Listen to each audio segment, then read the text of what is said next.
Afg'oniston Sirdaryo viloyatida yurakdan chiqqan ijod, mehnat va ma'naviy kuchni birlashtirgan yana bir muhim tadbir – inklyuziv auksion o'tkazildi.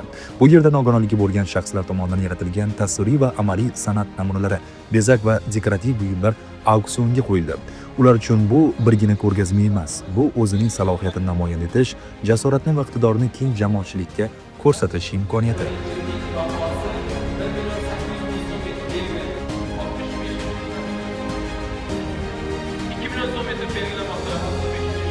Bugungi tadbirimizda asosan o'sha nogironligi bo'lgan shaxslar tomonidan qo'l mehnati, ya'ni hunarmandchilik, rassomchilik, undan tashqari o'sha bizda viloyatimizda mavjud bo'lgan ikkita o'sha ayollar muruvvat uylaridagi o'sha ayollar tomonidan qo'l mehnatida yasalgan narsalar, undan tashqari ikkita maktab internatimiz bor. O'sha maktab internatidagi iqtidorli yoshlar tomonidan chizilgan rasmlar va qo'l mehnatida ishlangan har bitta mahsulotlar auksionda qatnashdi. Boshida 60 million so'mda o'zlari narxlab bergan narxlarda baholagan edik. Lekin bugungi auksion tadbirida 48 to'plamdagi mahsulotlari 200 millionga yaqin baholanganini ko'rdik.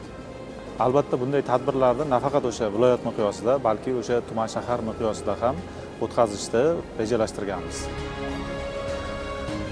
Auksionga jami 300 nafardan ziyod fuqaro tashrif buyurdi. Ular ijodkorlarning mehnatiga, ruhiyatiga va san'atiga munosib baho berdi. Inklyuziv auksion imkoniyatlar chegarasi yo'qligini isbotlaydigan, har bir insonning ijodi qadrli ekanini namoyon etuvchi muhim ijtimoiy tashabbusdir.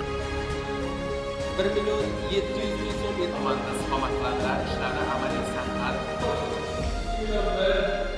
62-shtatda 3 million